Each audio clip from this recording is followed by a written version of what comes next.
Shalom, selamat pagi sahabat semua. Apa kabar di hari ini? Saya percaya kasih karunia Allah yang jauh melampaui segala roh hikmat akal dan pikiran menolong dan memberkati kami semua. Pagi hari ini kami dalam perjalanan menuju ke Jimbaran untuk mengantar salah satu putra saya di asrama yang akan mengikuti pendidikan misionaris di sana.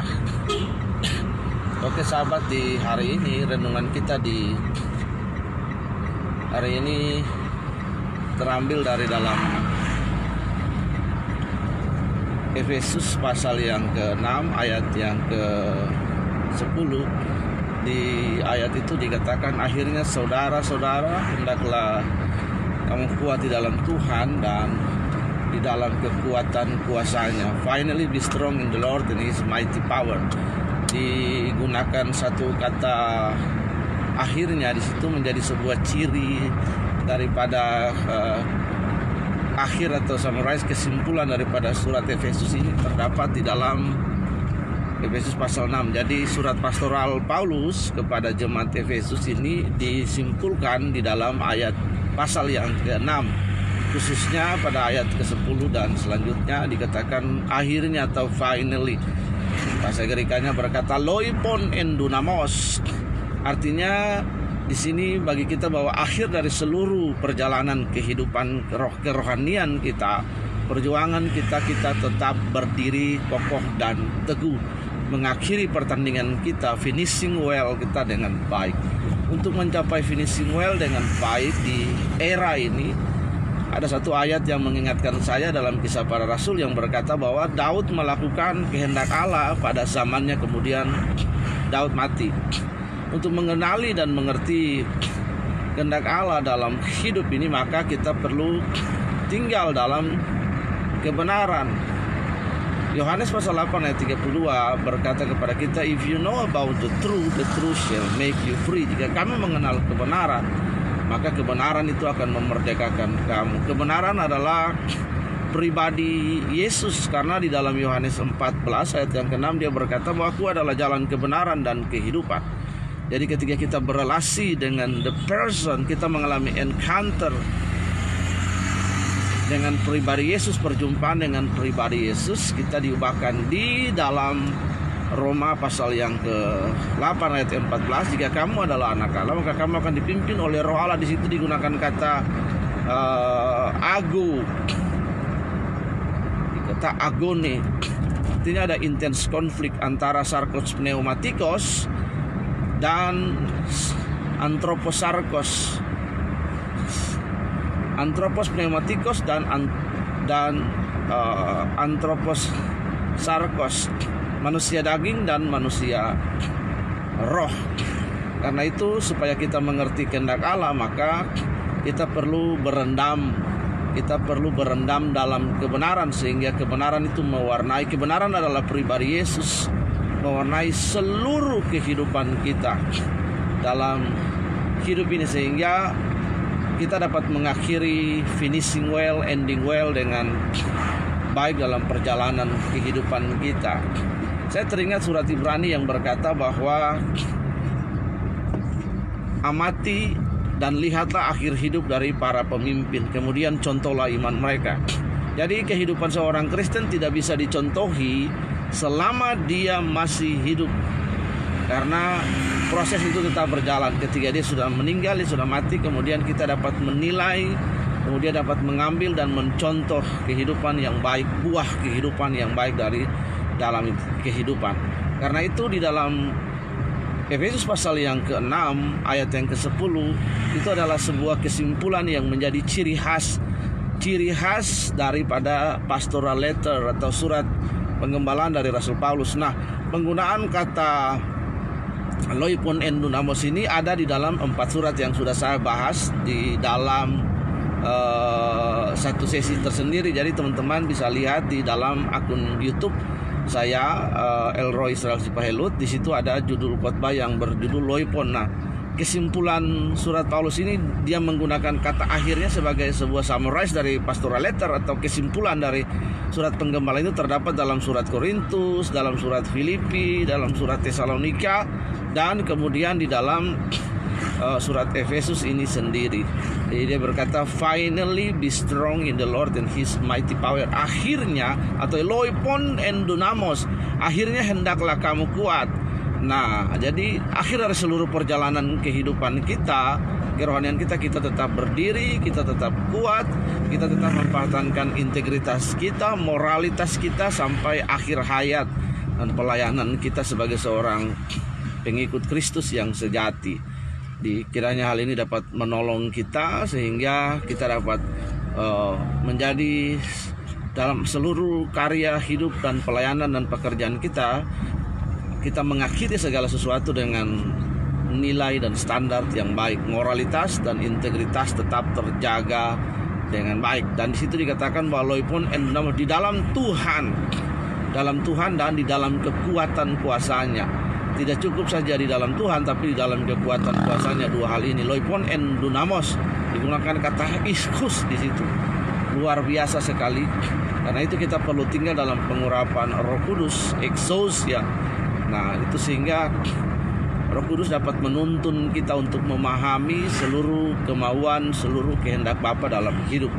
Dalam Yohanes pasal yang ke-16 ayat yang ke-8 sampai ayat yang ke-11, di situ dikatakan if Holy Spirit come, jika Roh Kudus datang, dia akan mengajarkan kamu tiga hal ini.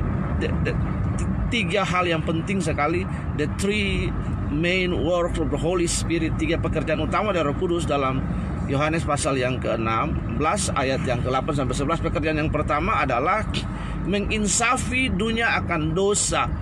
Ya, membawa pengertian bahwa I am a sinner in the eyes of God, but by the grace of God, kita diselamatkan oleh anugerah Allah by faith. Itulah sebabnya dalam Roma 8 ayat 32 berkata bahwa semua manusia telah berdosa dan kehilangan kemuliaan Allah.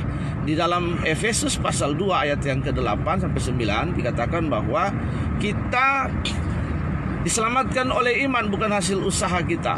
Nah, ini yang penting. Yang kedua, Roh Kudus mengingatkan kita bahwa kita orang berdosa dan kita butuh anugerah datang kepada Yesus. Itulah sebabnya hanya Roh Kudus yang dapat membawa orang kepada pertobatan.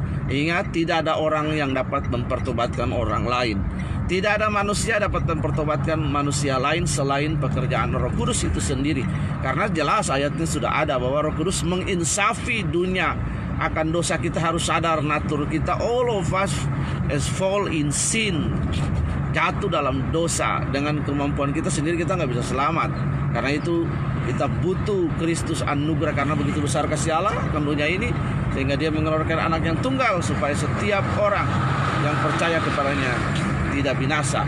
Every people must be known, every people must be known, every people must be known who Jesus is. Setiap orang harus tahu siapa Yesus. Yang kedua, pekerjaan Roh Kudus adalah membawa orang kepada kebenaran, membawa orang kepada kebenaran.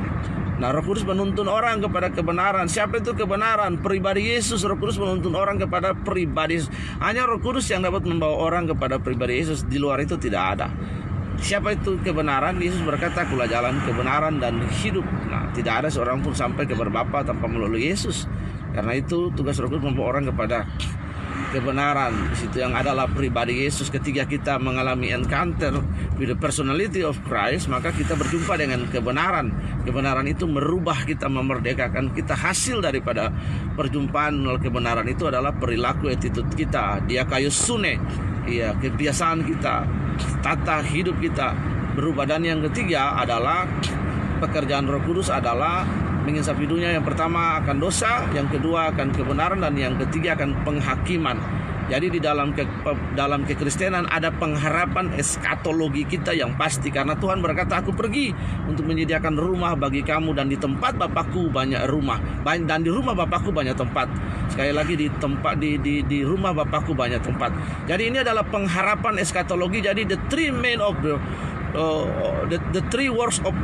works of the Holy Spirit adalah, yang pertama, menyadarkan manusia akan keberdosaannya. I'm a sinner in the eyes of God, but by the grace of God I'm saved by faith. Ya, oleh iman dalam Yesus. Dalam Efesus pasal 2 ayat 8 sampai 9, aku diselamatkan oleh iman, bukan hasil usaha di dalam Kristus Yesus. Nah, oleh iman dalam Kristus Yesus. Yang kedua, membawa kita kepada kebenaran. Siapa itu kebenaran?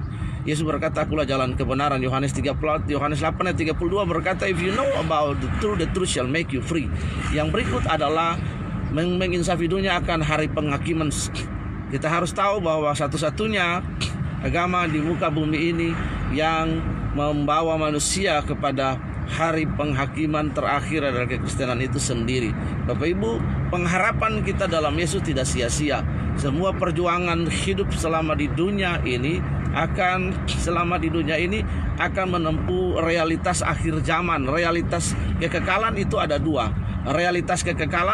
dua. Yang pertama, realitas kekekalan itu adalah neraka. Itu neraka. Yang kedua adalah surga sendiri. Surga dan neraka adalah dua tempat yang real, Bapak Ibu Saudara yang dikasih Tuhan. Karena itu Injil hanya berlaku kepada manusia yang masih hidup. Injil diberitakan kepada manusia yang masih hidup. Karena itu selama kita hidup, mari kita mengakhiri pertandingan kita dengan baik. Di dalam 2 Korintus pasal yang kelima ayat yang ke-9 ayat yang ke-10 berkata bahwa semua kita akan mengakhiri hidup ini dan akan menghadapi pengadilan Kristus. Kita akan mempertanggungjawabkan yang baik dan yang buruk dalam hidup kita. Karena itu realitas ketika kita hidup dalam takut akan Tuhan. Dan dalam Efesus pasal yang ke-6 ayat yang ke-10 tadi berkata, loipon en dunamos, finally be strong in the Lord and His mighty power. Akhirnya saudara-saudara, yang kamu harus kuat di dalam Tuhan dan kekuatan kuasanya. Ketika kita finishing well, kita mengakhiri hidup kita dengan baik, maka realitas daripada akhir kehidupan kita adalah surga. Sekali lagi, ketika kita mengakhiri hidup kita dengan baik, maka realitas daripada kekekalan adalah surga bagi kita. Nah, Bapak Ibu Saudara yang dirahmati oleh Tuhan Yesus, kiranya hari ini renungan ini dalam perjalanan menuju ke Denpasar ini boleh memberkati kita semua. Tuhan Yesus memberkati. Shalom, selamat pagi, selamat beraktivitas. Yakinlah bahwa pertolongan kita datang daripada Tuhan yang menjadikan langit dan bumi. Shalom.